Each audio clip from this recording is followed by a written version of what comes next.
Donc, bonjour à tous pour la suite du cours sur les catégories. Aujourd'hui, je vais parler de transformation naturelle.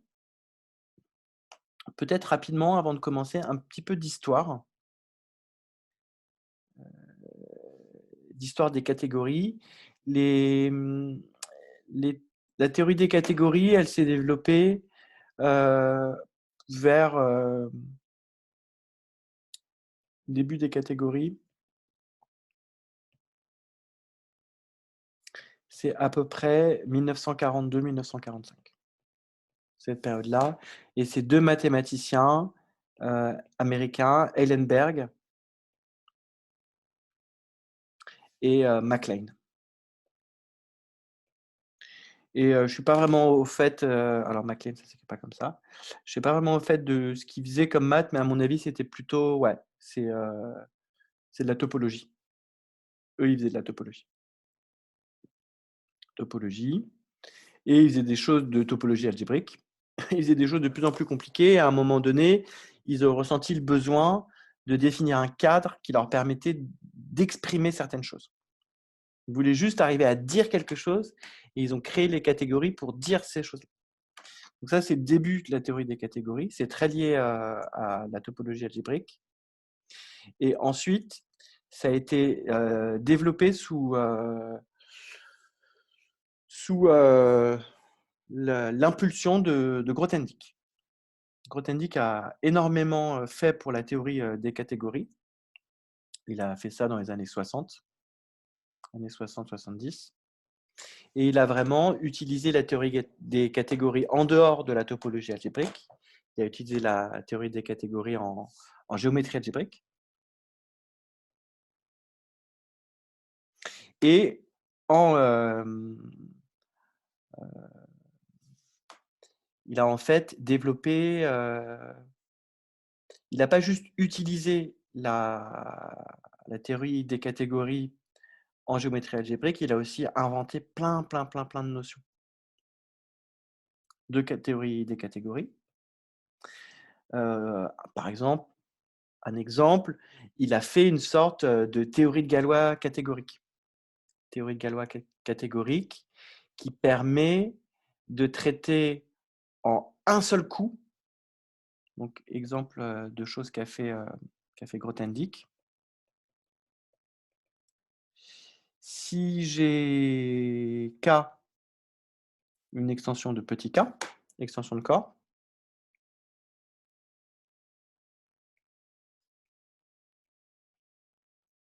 alors j'ai un groupe G, qui est le groupe de Galois, Gal de K sur K, qui vient, classifier, on va dire, les extensions qui sont coincées, entre K et K. On a une correspondance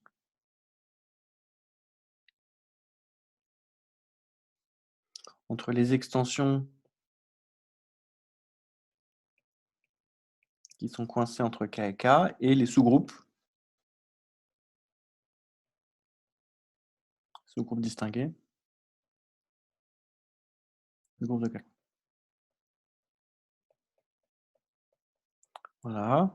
J'avais pas prévu de parler de ça, je m'aventure un petit peu sur des choses, que j'ai pas regardées depuis longtemps, et en fait, on a quelque chose qui est assez analogue, c'est la théorie, des revêtements.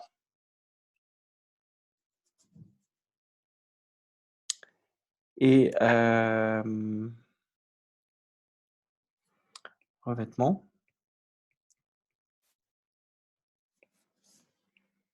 et les revêtements, ils vont être liés au pi1. Alors je sais plus exactement, donc j'ai X, on va dire un espace topologique,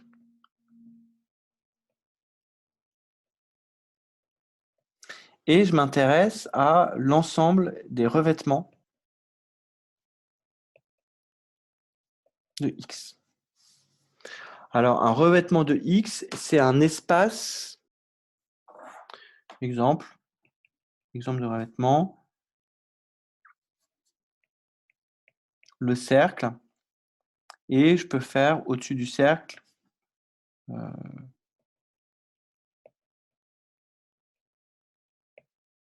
la spirale. Et donc ici, j'ai mon point B, base, et je récupère. Donc un revêtement, c'est un X espace. Je crois qu'on peut donner la définition assez facilement avec tout ce qu'on a parlé de X espace auparavant. C'est revêtement, c'est un espace, un revêtement de X, c'est un espace Y au-dessus de X. Alors, j'allais dire tel que pour tout B dans la base,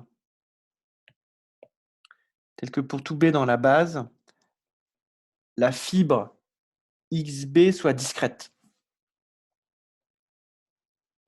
C'est-à-dire, soit un espace topologique, c'est naturellement, la fibre est naturellement un espace topologique et qu'il soit muni de la topologie discrète. Et ça, c'est faux. En fait, il faut que ça soit pas vrai uniquement en un point, mais il faut que ça soit vrai localement autour de tout point. C'est plus que ça. C'est que pour tout point de la base, pour tout point B appartenant à X, j'ai un ouvert U qui est un voisinage de B, est tel que quand je regarde, alors là j'ai mis X indice B, mais j'ai raconté n'importe quoi, c'est Y indice B, c'est la fibre de Y, hein. Ça c'est Y, voilà. Donc là, je ne vais pas demander que Y indice B, ça soit discret, mais je vais demander que Y indice U. Qu'est-ce que c'est que Y indice U? C'est la Gx, ma base, la Gy, mon espace au-dessus de X. J'ai mon point B ici. J'ai un petit ouvert. Ah tiens, le petit ouvert, je peux faire comme ça. J'ai un petit ouvert U autour de Y et je regarde la préimage. On regarde simplement ce qui est envoyé. Hein, donc Y indice U, par définition, c'est P-1 de U. P ici, c'est le morphisme structural de mon X espace. Et donc, je demande que ça soit des copies disjointes de U. Et je n'ai pas besoin que ce soit un nombre fini. Je peux avoir un donc tel que Y indice U.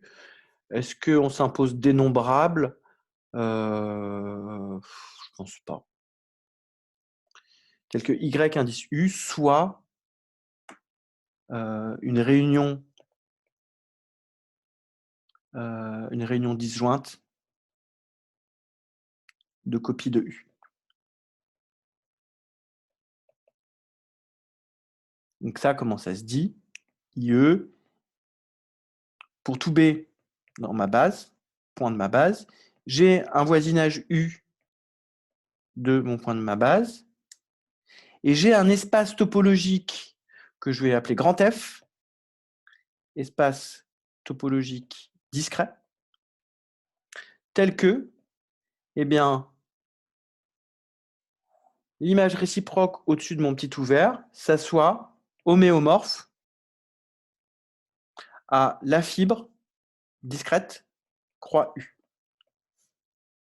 Ça, c'est ce qu'on appelle un revêtement. C'est un cas particulier de X espace. Et on voit que sur cet exemple-là, ça marche, puisque effectivement, là, j'ai bien, ça marche bien. Alors, je vais faire un non-exemple de revêtement.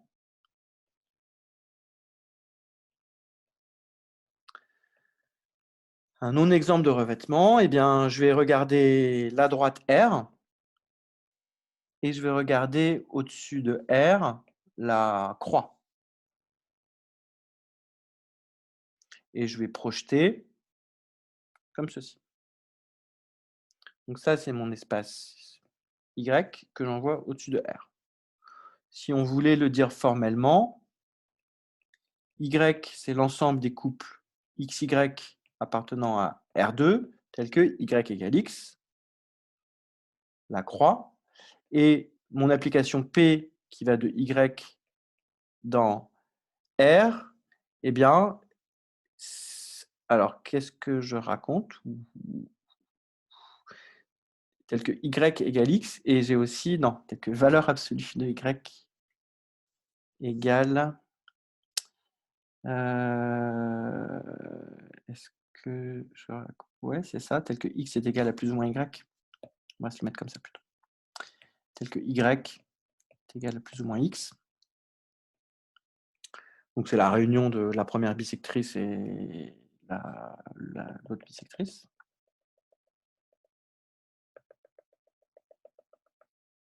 Et donc, à un point, j'associe son abscisse. Et donc y, qui a un point xy, associe x. Eh bien, ce n'est pas un revêtement, puisque quand je me place au-dessus de 0, et je regarde un petit voisinage autour de 0, eh bien, n'importe quelle, la préimage, ça va être ici, l'ensemble de ces points comme ça. Et ça, c'est pas homéomorphe, c'est pas pareil qu'une copie de mon petit voisinage.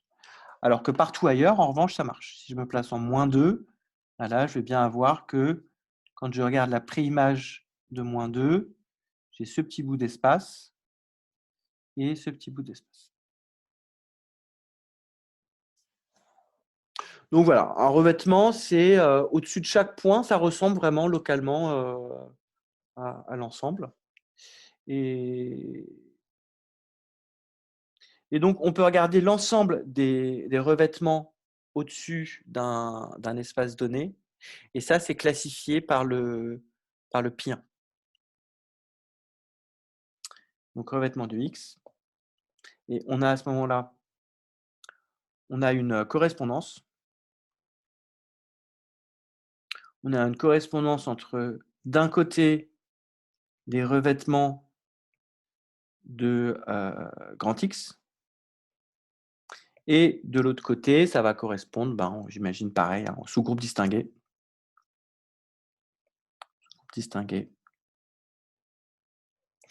De pi1 de X, du groupe de points carrés. Alors, il y a sûrement des hypothèses que j'ai pas. C'est grosso modo. Hein, peut-être qu'il faut supposer que la fibre est dénombrable.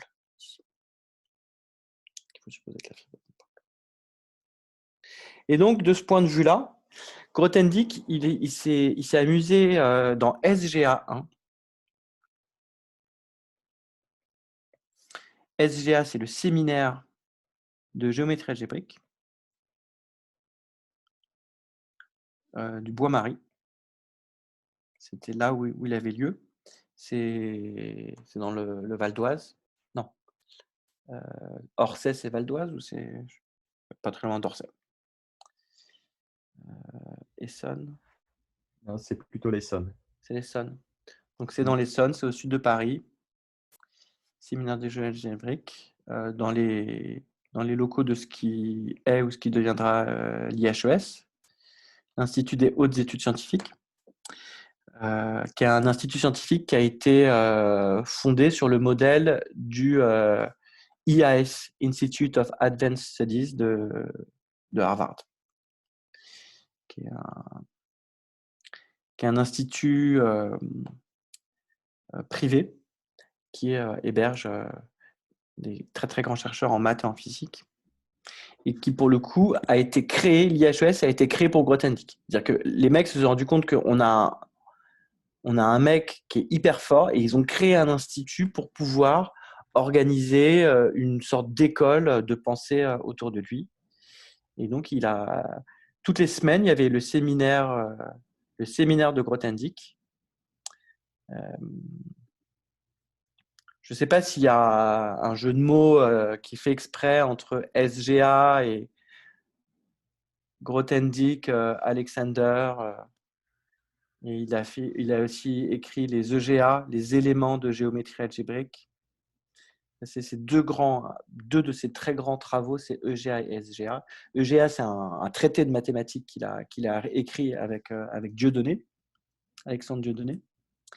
Et SGA, il bossait chaque année avec une demi-douzaine de jeunes mathématiciens et d'autres un peu moins jeunes, mais surtout des jeunes mathématiciens qui étaient pas mal ses élèves, qui étaient en thèse avec lui. Et il développait toutes ces nouvelles théories en donnant des preuves à écrire à l'un, des preuves à écrire à l'autre. Il relisait les notes d'exposés, ou alors il faisait lui-même des exposés et après, derrière, les mecs devaient transformer ça en bouquin. Et il y a eu plein de volumes de SGA. Je crois qu'on est allé jusqu'à SGA 5. Bon, voilà, c'est une œuvre phénoménale. Et dans SGA 1, qui est le petit SGA comparé à la puissance qui a été développée dans les SGA suivants, le SGA 1 est beaucoup plus accessible, je trouve. Et dans SGA 1, il définit ce que c'est qu'une théorie de Galois pour n'importe quelle catégorie qui vérifie certaines conditions. Et ensuite, il applique ça automatiquement à « Ah bah tiens, on va se passer dans le cas des extensions de corps. » Pouf, on récupère la théorie de Galois classique. Et ce qui est très joli, c'est on fait ça maintenant avec les espaces topologiques. Pouf, on récupère automatiquement le groupe de points carrés, le pi1. Et donc, en fait, il réalise une unification de points de vue entre la théorie de Galois et la topologie.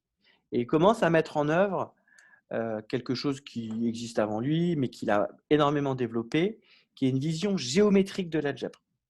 C'est-à-dire, à chaque fois qu'on fait ces extensions de corps, ces calculs dans les corps, dans les anneaux, etc., essayer de plus en plus d'imaginer que c'est de la géométrie ou de la topologie. Ce point de vue-là a été rédigé par aussi Douady. Douady qui a écrit un bouquin de théorie de Galois où il fait en parallèle la théorie de Galois des corps et la théorie de Galois des espaces topologiques qui correspond, l'analogue du groupe de Galois, ça devient le groupe fondamental. Ah, j'ai enfin trouvé comment ça s'appelle le pi1. Depuis le début du cours, j'ai appelé ça le groupe de points carrés. J'avais oublié que ça s'appelle le groupe fondamental. Et donc, ça c'est 1% de ce qu'a fait Grothendieck en théorie des catégories. Et il en a fait énormément. Et c'est vraiment lu. On peut dire que la théorie des catégories est très liée à la pensée, à la façon de faire des mathématiques de Grothendieck. Et il s'en sert comme un langage, un point de vue sur les choses, etc. Voilà, donc ça c'est un petit peu juste quelques éléments historiques sur la théorie des catégories. Et donc, pourquoi je parle de ça aujourd'hui? Parce qu'aujourd'hui, j'ai parlé de ce que c'est qu'une transformation naturelle, et c'est la notion qui a amené Eilenberg et MacLane à définir les catégories. C'est-à-dire qu'eux, ils ont d'abord défini ce que c'est qu'une transformation naturelle, et pour les transformations naturelles, ils ont eu besoin de développer les catégories. Mais ce qu'ils voulaient vraiment dire initialement, c'est qu'est-ce que c'est qu'une bijection naturelle? Donc, ce qui nous amène au petit 2, on va parler de bijection naturelle, ou plutôt isomorphisme naturel.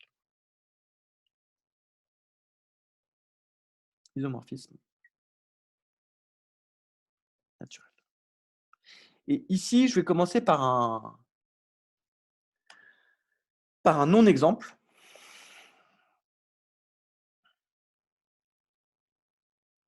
Je vais commencer par un non-exemple.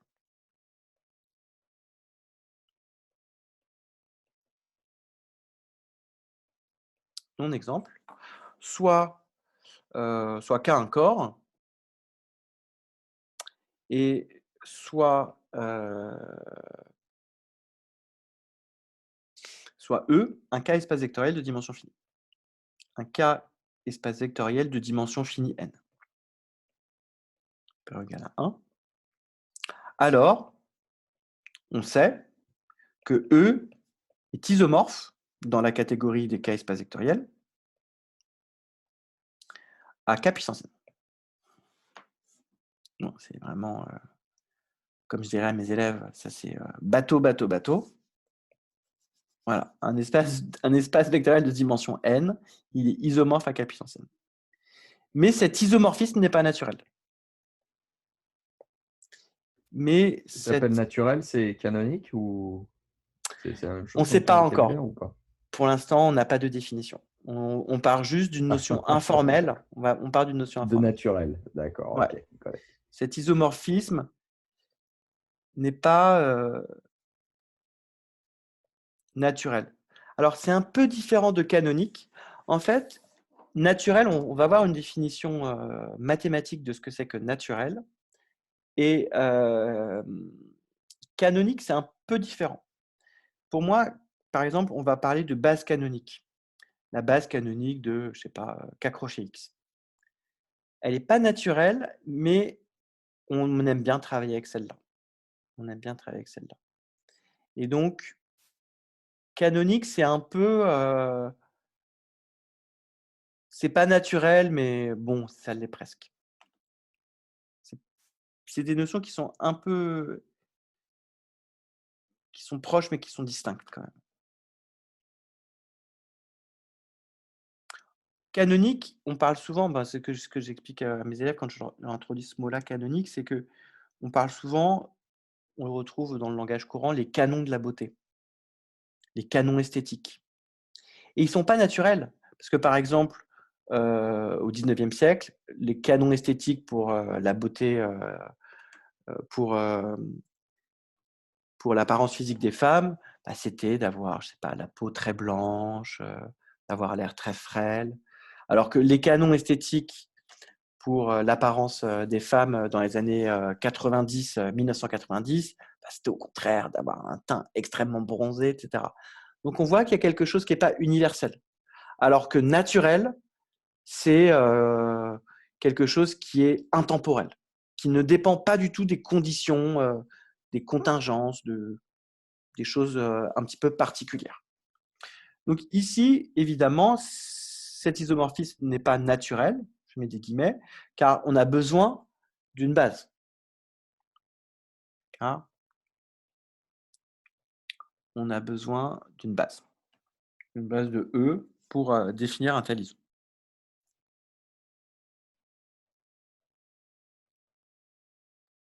Alors, autre non-exemple, je ne vais pas aller chercher trop loin. E ensemble fini de cardinal n, autrement dit un espace vectoriel au-dessus du corps à un élément. Eh bien, ça c'est une blague.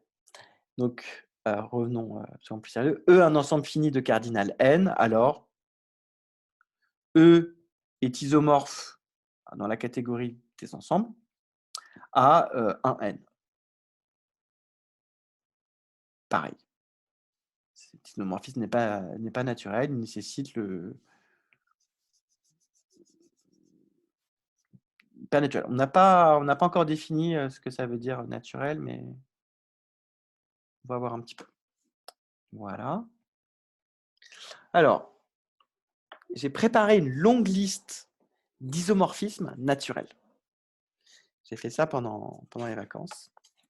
Et je pense que je taperai un PDF pour compiler cette liste, parce que j'étais content de le faire. Et on va regarder un petit peu ensemble, nous, ce qu'on pourrait appeler des isomorphismes naturels. Nous, ce qu'on pourrait appeler des isomorphismes naturels. Alors,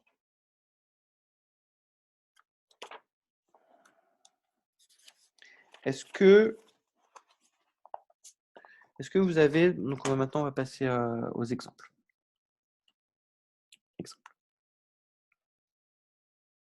Ça, c'était petit 2, bijection isomorphisme naturel. Petit 3, exemple d'isomorphisme naturel. Alors, bon, une fois que je vous en aurai donné un, ça sera assez simple d'en trouver 10 000. Mais est-ce que vous arriveriez comme ça à dire « Ah tiens, ça, je dirais que c'est un isomorphisme naturel ». Et donc, c'était vraiment ça le problème de Heilenberg et MacLean. Ils avaient envie de dire cet isomorphisme n'est pas naturel. J'ai besoin de choisir une base ou j'ai pas d'isomorphisme naturel entre ça et ça. Quelque chose comme ça. Et vous inquiétez pas, je vous donnerai la définition qu'ils ont trouvée à la fin. Je sais Alors, pas, l'unicité du corps finit à P élément, par exemple, P premier.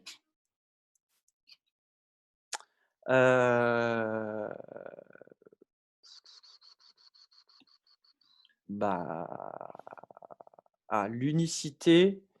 Enfin, je veux dire à isomorphisme près.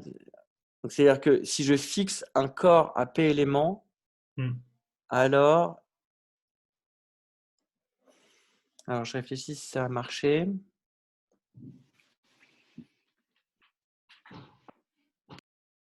Ouais, ça marche.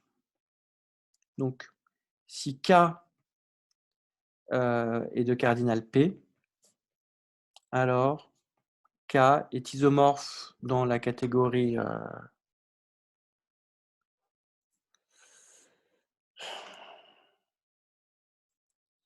dans quelle catégorie? C'est ça qu'on regardera. La catégorie des corps, des anneaux. C'est pas un exemple génialissime, mais je pense qu'en forçant les choses, on peut dire que oui, ça marche. C'est isomorphe.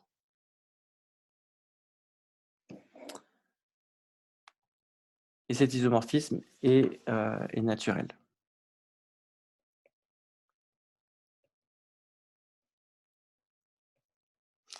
En revanche, si je passe de P à P puissance n, ça ne marche plus.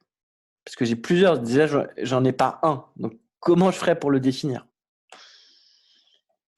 Isomorphisme entre Fp puissance n et un corps à P puissance n éléments.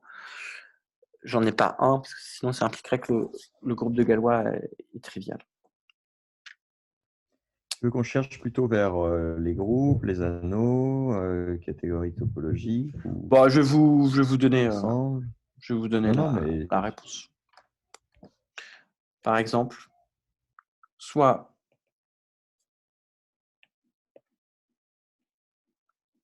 X et Y des ensembles, alors X croix Y est isomorphe à Y croix X. C'est ça un isomorphisme naturel. C'est en gros, pour définir mon isomorphisme, j'ai pas besoin de faire intervenir un choix de quoi que ce soit. C'est une notion bizarre. Hein. On a quand même envie de dire que à l'oral, ça passerait bien quand même de dire or, on sait bien que X croix Y est naturellement isomorphe à Y croix X.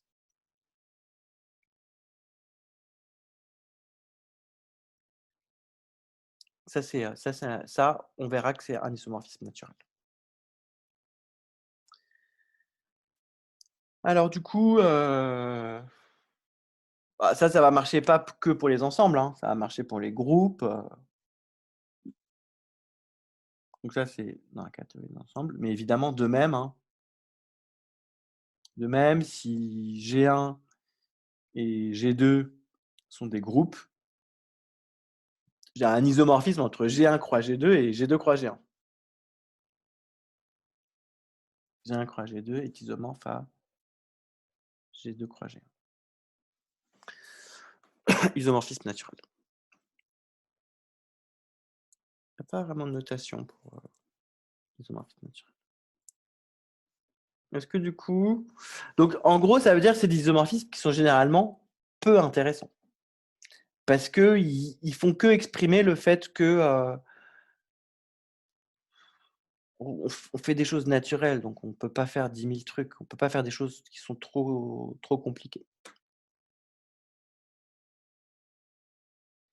Est-ce que vous avez du coup des idées d'exemples à proposer qui vont un peu dans cette direction? Moi, je vais continuer. Mais sur les groupes, tu n'as pas des... Tu sais, des fois, on transforme un groupe en autre chose. genre groupe dérivé, abélianisé, tu vois, des choses comme ça. On peut pas, il n'y a pas des- des transformations génériques. Je ne vais pas utiliser le mot naturel parce que je ne sais pas si c'est naturel, mais des transformations génériques qu'on connaît Si, de groupes qui finalement deviendraient ou seraient naturels. alors On connaît déjà.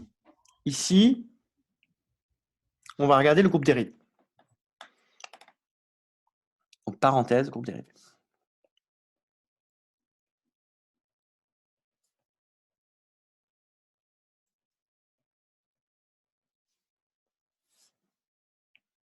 Parenthèse, groupe dérivé. Donc, j'ai G, un groupe, et j'ai DG, c'est le groupe engendré par les commutateurs. GH appartenant à G, ce groupe-là. Et je ne sais plus quelle propriété universelle on avait trouvé. On avait trouvé que c'était le plus grand quotient. Alors, attends, c'est que... Alors, DG, c'est que si j'ai un morphisme de groupe... C'est le plus petit groupe qui contient tous les commutateurs. commutateurs. Voilà. Mais si j'ai... Ah bah si tu quotientes pour avoir l'abélianisé, non? C'était pas ça? Ouais, c'est ça. C'est que si Ouais. j'ai G vers A, avec A abélien, alors Kerphi contient DG.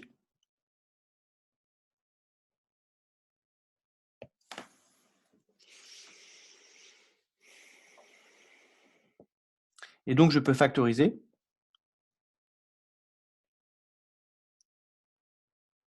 Je peux factoriser mon morphisme en factorisant. Là, j'ai une projection canonique. Et je peux factoriser.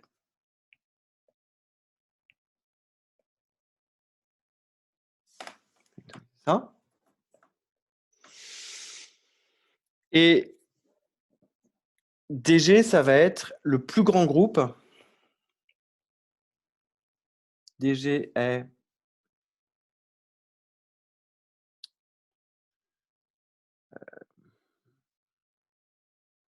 le plus petit groupe, le plus petit sous-groupe de G tel que le plus petit sous-groupe H de G tel que G sur H est abélien. Je vais mettre ça en exo, je ne suis pas sûr à 100%. Sous-groupe distingué pour H. Groupe distingué, ouais. Ouais. Ouais, on sait différentes choses sur le groupe dérivé. Et en fait, avant d'aller à la notion de transformation naturelle, on va aller à la notion de foncteur. Donc, on va se poser la question.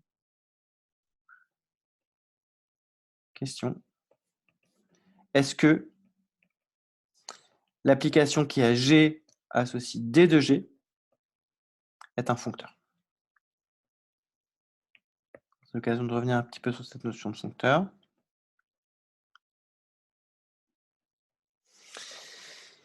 Et donc, en gros, on veut voir si ça agit sur les flèches.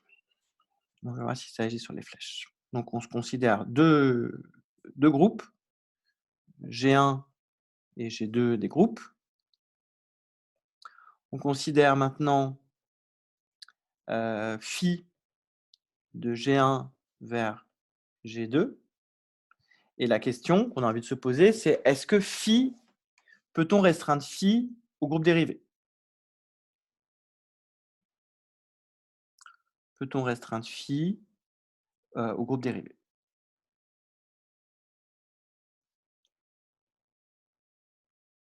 Groupe dérivé. IE.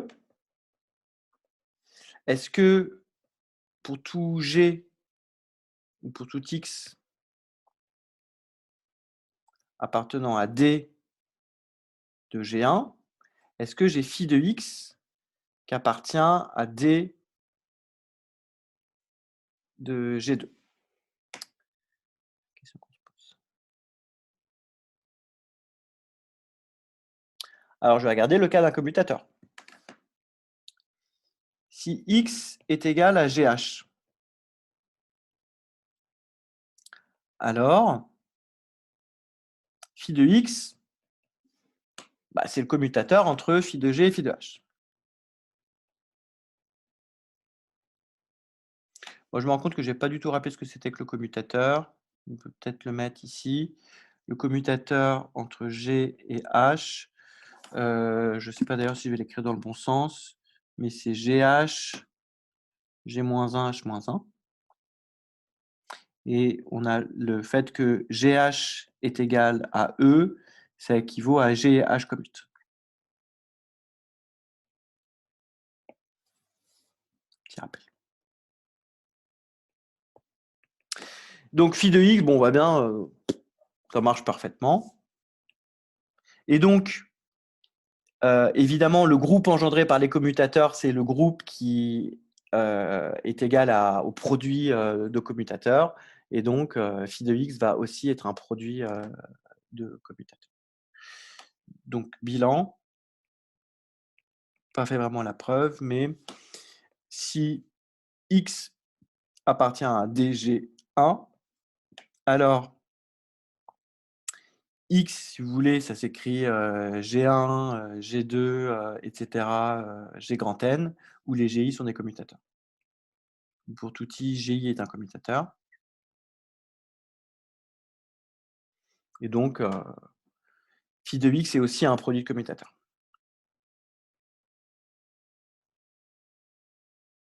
Phi de x est un produit de commutateur. Voilà, donc ça marche. Hein. Alors, il faudrait montrer aussi que ça se compose bien, mais ça va être évident. Alors, donc, bilan. Bilan. Petit bilan. G, je lui applique DG. C'est un groupe. Et si j'ai un morphisme de G1 vers V2, vers G2, ça me donne bien un morphisme qui va de DG1 dans DG2. Et c'est juste la restriction. Si on suit les notations des catégories, on pourrait noter ça D2 phi. Mais ici, c'est juste phi. Ici, c'est juste phi restreint à D2G1 et co-restreint à D2G2. Donc ça, c'est le premier bilan. Et donc le deuxième bilan, c'est ainsi, on dispose d'un foncteur. On dispose d'un foncteur D de la catégorie des groupes dans la catégorie des groupes, qui est le foncteur groupe dérivé. C'est le foncteur groupe dérivé. Voilà, tu sais, des fois, alors moi je connais peu les foncteurs, hein, à part ce que tu nous as appris. Ouais. Je prends une analogie, des fois, par exemple, pour montrer que telle chose est un morphisme ou telle chose est un groupe, on montre que c'est, des fois, on montre que c'est un sous-groupe de quelque chose. Mhm. Et je me souviens, en dehors de ces leçons-là, tu avais évoqué dans une autre discussion foncteur adjoint ou des trucs comme ça. Mhm. Il n'y a pas moyen de finalement, plutôt que de faire tout le chemin pour montrer que c'est un foncteur, de montrer que c'est que ça se, j'allais dire ça se Je dérive, mais c'est comprends, vraiment un ouais. mauvais mot là. Ouais, je Tu comprends vois ce que que ça, tu veux dire. Que tu veux dire, est-ce que en général, est-ce qu'on est vraiment obligé de toujours vérifier tous les axiomes et on peut pas finalement, en utilisant le fait que ce soit un autre un foncteur. sous-foncteur en quelque sorte, Voilà, exactement. Ouais.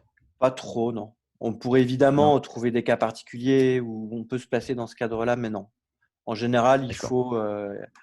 on ne le fait pas trop parce qu'on sent bien quand une construction est fonctorielle. Donc là, ce qu'on dira, hein, on dira que le groupe dérivé est une construction fonctorielle. Le groupe dérivé est une construction fonctorielle.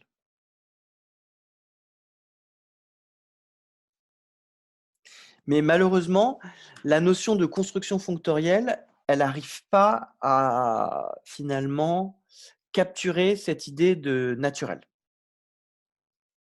Parce qu'on peut donner des exemples de foncteurs qui sont… Alors, je suis d'accord avec toi, Eric, qu'en un certain sens, ce foncteur est naturel. Mais j'y réfléchirai. J'y réfléchirai pour voir si on peut faire rentrer ça dans la définition de ce que c'est qu'une transformation, un isomorphisme naturel. Mais un foncteur, il y a cette idée quand même que ça vient respecter la structure. Il y a quelque chose, c'est une transformation, mais qui est compatible avec la structure. Mais ce n'est pas forcément une transformation, c'est une transformation qui est compatible avec la structure, mais ce n'est pas forcément une transformation qui est entre guillemets naturelle. Donc, on a des exemples de foncteurs qui ne sont pas naturels. On va mettre des guillemets ici.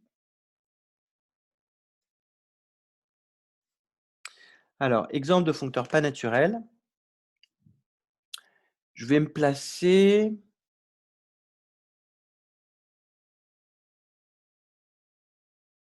Je vais me placer dans la catégorie des espaces… Alors, dans quelle catégorie je vais me placer? Je vais me placer…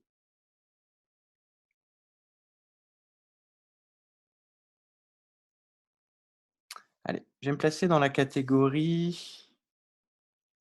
je vais me placer dans la catégorie des groupes. Et je vais construire un foncteur de la catégorie des groupes dans la catégorie des ensembles. Et comment je vais faire ça? Je vais fixer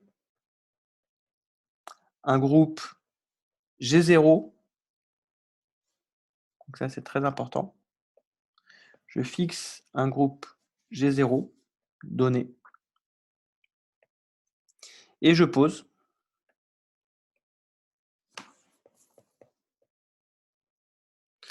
Je vais poser H indice G0, le foncteur qui va de la catégorie des groupes dans la catégorie des ensembles, qui a un groupe G, associe l'ensemble des morphismes dans la catégorie des groupes de G0 vers G. Alors, prenons un petit peu le temps de regarder ça. Donc G0 est fixé. Et maintenant, à chaque groupe, j'associe l'ensemble des morphismes de G0 dans G. Autrement dit,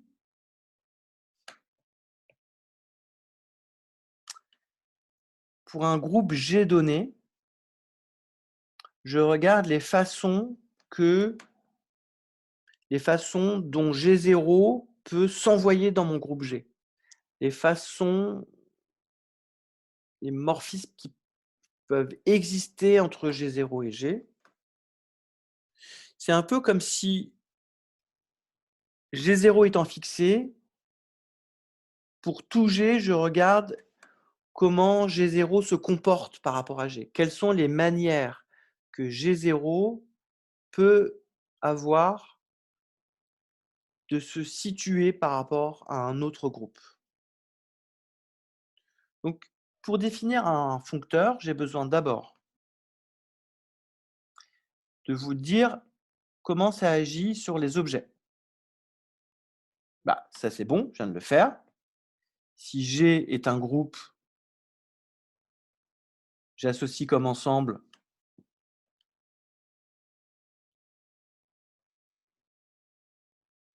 l'ensemble des morphismes, c'est-à-dire en quelque sorte comment G0, quelles sont les différentes manières dont G0, cet ensemble peut être vide, il n'y a aucun problème. Ça ne me pose pas de problème s'il est vide. Mais à chaque groupe G, je vais regarder quelles sont les manières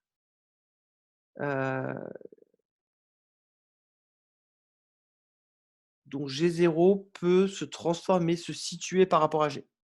Et c'est simplement l'ensemble des morphismes de G0 dans G. Ce foncteur, il est extrêmement important. C'est pour ça que je prends du temps pour insister sur un petit peu les intuitions qu'il y a derrière. Et maintenant, j'ai besoin de dire comment j'agis sur les flèches. Comment j'agis sur les flèches.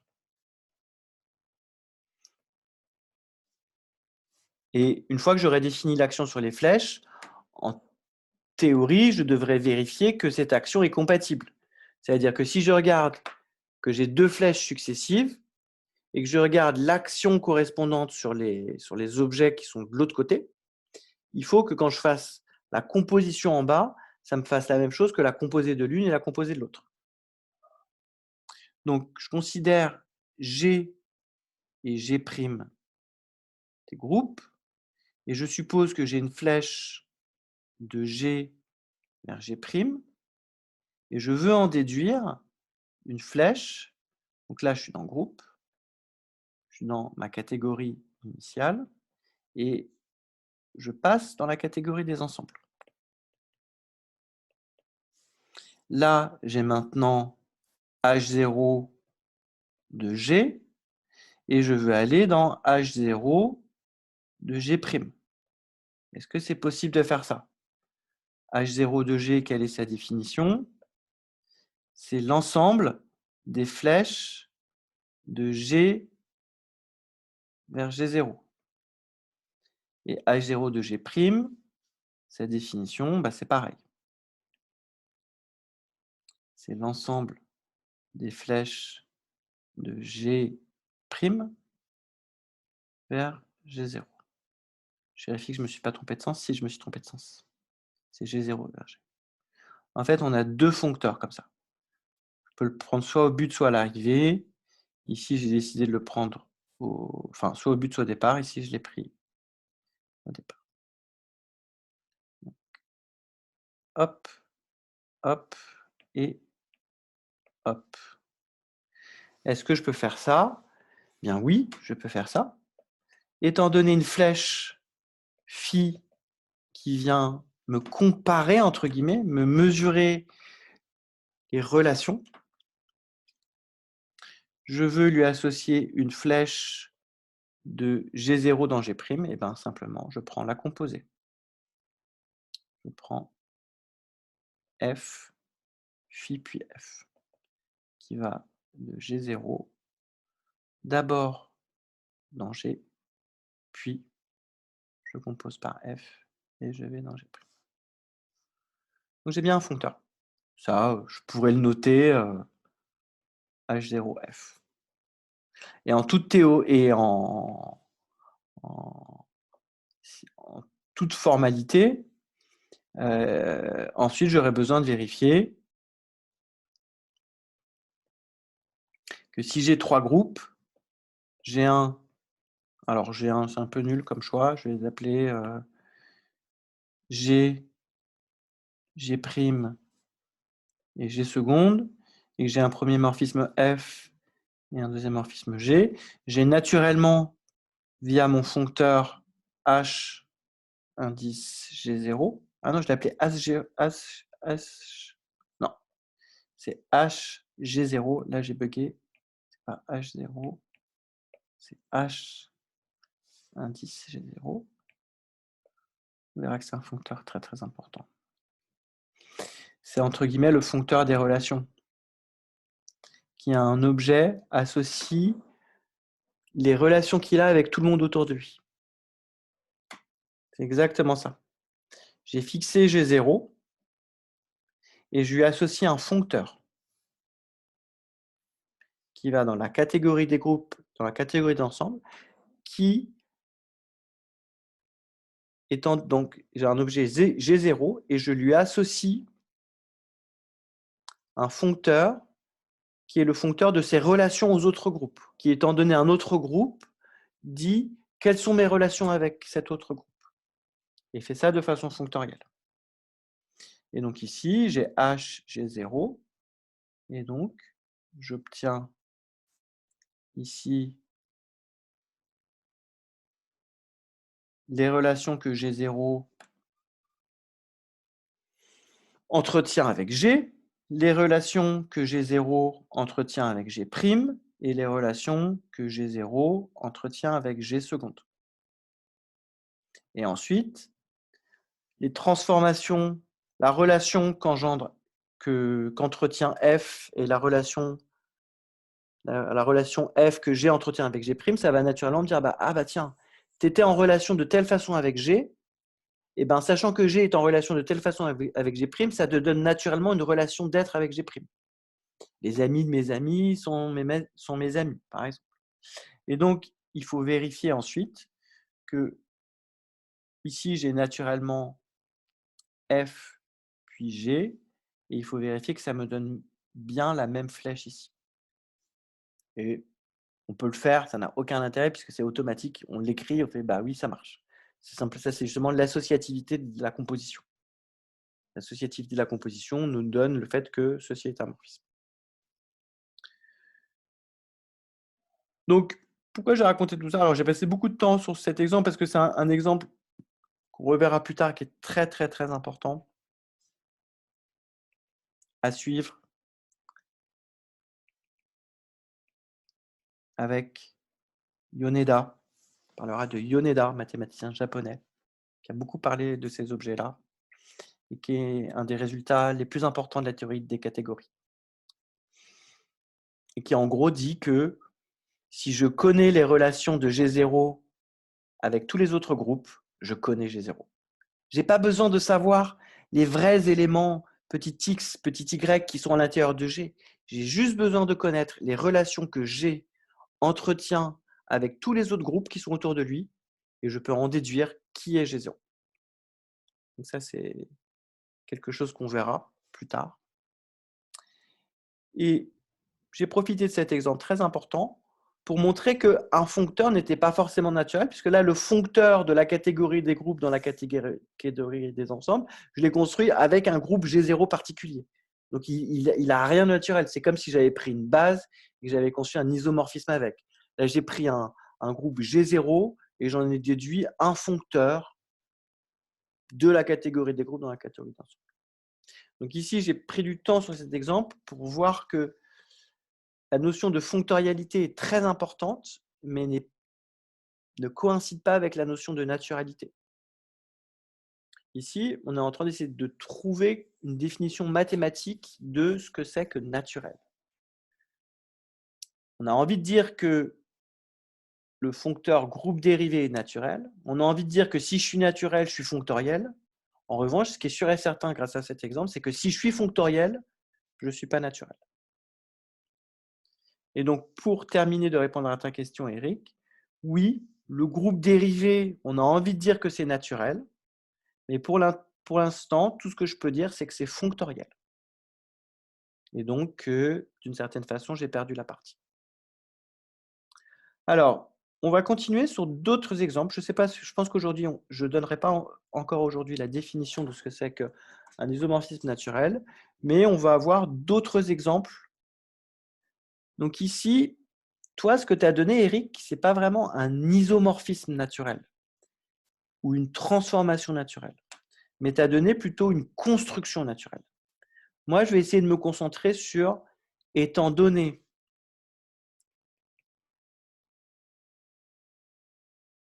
deux constructions,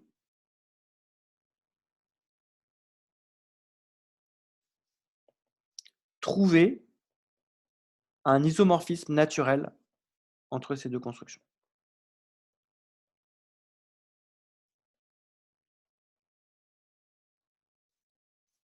Deux constructions et je vais chercher un isomorphisme naturel entre ces deux constructions. Alors, donc il me faut une flèche, un isomorphisme E croix F, c'est pareil que F croix E. Alors, je vais vous donner d'autres exemples. Eh bien, E croix F croix G, c'est isomorphe à E croix F croix G. Et ça, j'ai bien envie de dire que oui, c'est un isomorphisme naturel.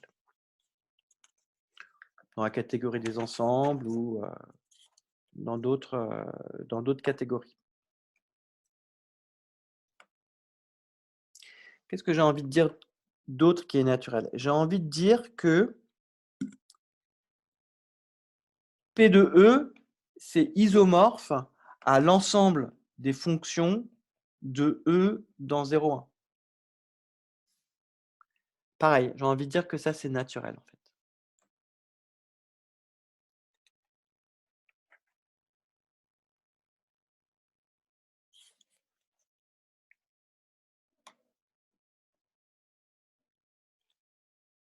De même, alors ça, je trouve ça très joli.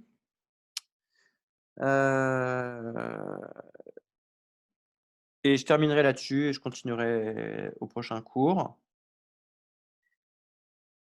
Donc P de E, c'est les parties de E.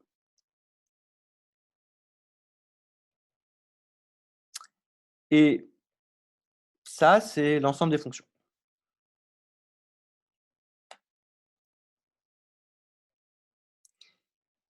Et l'isomorphisme, bah ici, c'est simplement qui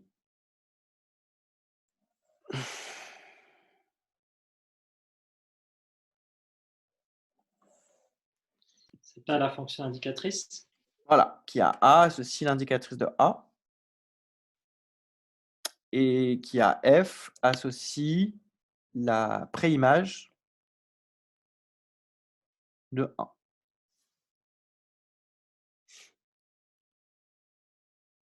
Maintenant, je vais considérer X un espace topologique.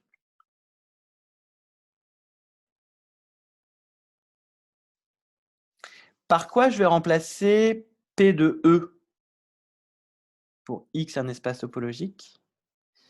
Je vais remplacer ça par ouf de X.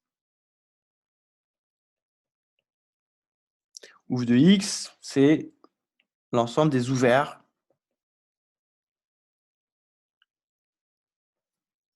de X. Okay. C'est un ensemble ordonné. Et bah, ça va être isomorphe à quoi?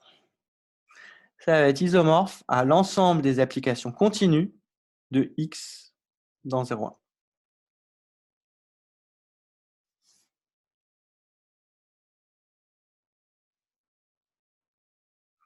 Est-ce que c'est vrai ça? Je suis en train de me dire, est-ce que c'est vrai? J'ai trouvé ça joli, mais est-ce que c'est vrai? Alors, U, j'associe l'indicatrice de U, qui va de X dans 0,1. Alors, est-ce que cette application est continue? Je dois vérifier que oh, ça ne marche pas mon truc. Je me suis planté. Je me suis planté puisque ici, la préimage de 1, je vais montrer que la préimage de tout ouvert est ouverte. Donc, la préimage de 1. 1U moins 1 du singleton 1, bah, c'est bien U, donc c'est bien ouvert. Donc, j'ai bien préimage du premier ouvert qui est ouvert. Mais la préimage de 0, la préimage de 0, c'est X privé de U. Et ça, il n'y a pas de raison que ce soit ouvert. Pas forcément ouvert.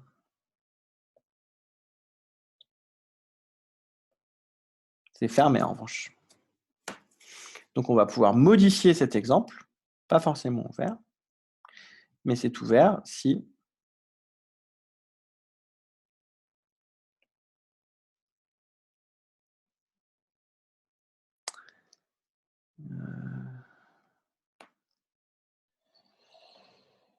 Donc, ça va être les parties qui sont à la fois ouvertes et à la fois fermées de X.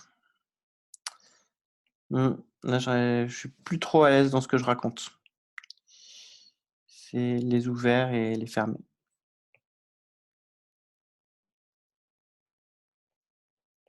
Les ouverts fermés de X sont bijections avec les applications continues de X dans 0,1. Ensemble des ouverts fermés. Et donc, X est connexe s'il a seulement deux ouverts fermés.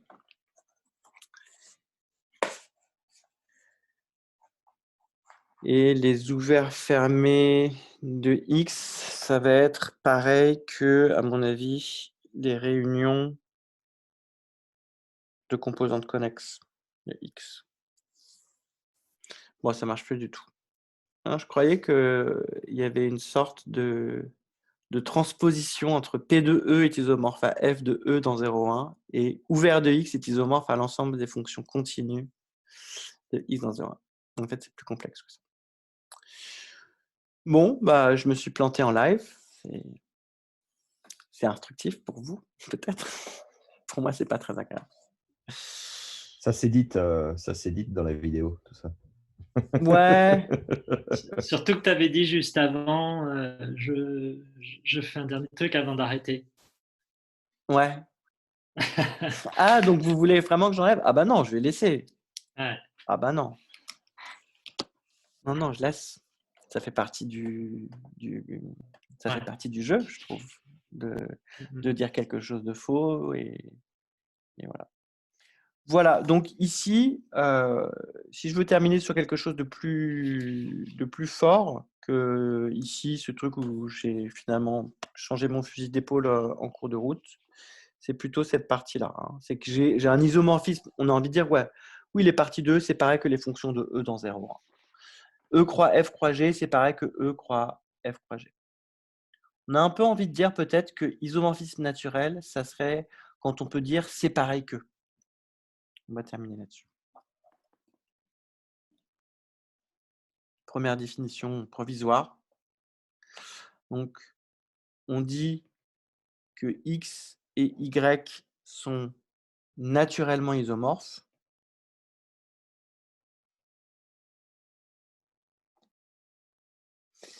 Si et seulement si de définition, on peut dire X, si et seulement si on peut dire X, c'est pareil que Y.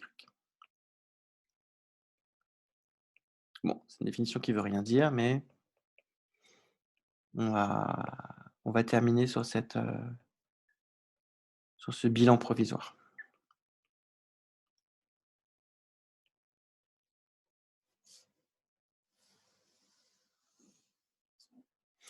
Et je réfléchirais si je ne peux pas réussir à capturer les ouverts de X comme les applications continues de X vers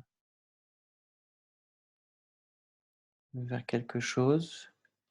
Est-ce que ça ne serait pas les applications continues de X vers 0,1 munies de la topologie où seulement 1 est ouvert?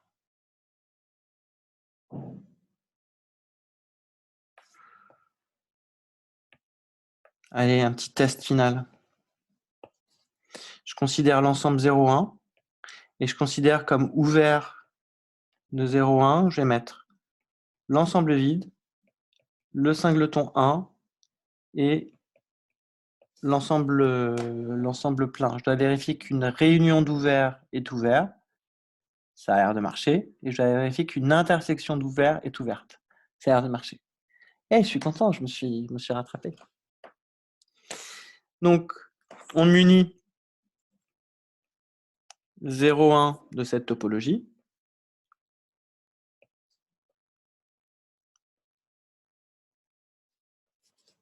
Et comment on va noter cet espace topologique? On va le noter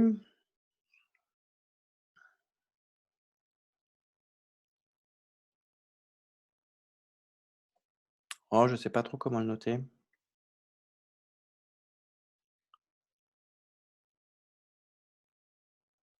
On va le noter 0, 1. Alors, si je me donne une application f de x dans 0, 1, elle est continue si et seulement si la préimage d'un ouvert est un ouvert. Donc, si et seulement si f-1 de l'ensemble vide est ouvert, ça c'est gagné. f-1 de l'ensemble plein est ouvert, c'est gagné. Et si et seulement si le dernier ouvert, f-1 de 1 est ouvert. Et donc, j'ai bien une correspondance. Bilan. On a un isomorphisme. Bilan, on a une bijection naturelle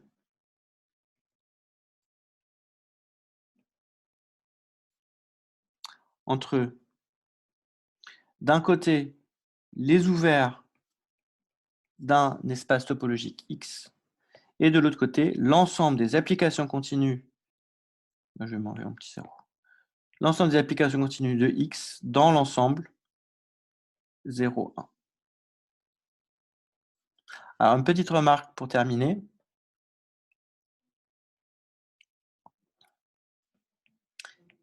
C'est que je ne vais pas noter 0, 1. J'ai fait mon calcul de tête, mais je me suis trompé. Je vais noter 0 et 1.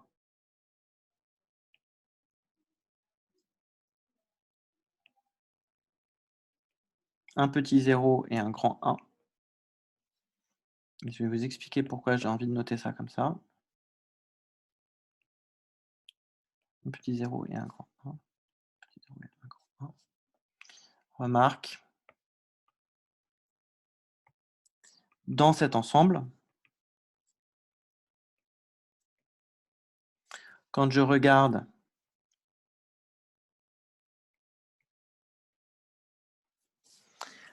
l'adhérence de 1, c'est le plus petit fermé qui contient 1, mais le singleton 1 n'est pas fermé, sinon le singleton 0 serait ouvert, et donc le plus petit fermé, c'est 0. 0, 1 tout entier. Et donc, le gros point 1 est dense dans 0 et 1. C'est pour ça que j'ai mis un gros 1, parce que c'est un 1, mais qui est dense. Voilà. Bon, ben, je suis retombé sur mes pattes. Est-ce que c'était une astuce pédagogique pour... Non, c'était pas une astuce pédagogique. Voilà, on continuera tout ça la semaine prochaine et aller vers qu'est-ce que c'est qu'un isomorphisme, une transformation naturelle. Voilà, bah, merci à vous deux, hein, Miguel et Eric, et puis merci à ceux qui écoutent sur Internet aussi, et je vous dis à bientôt.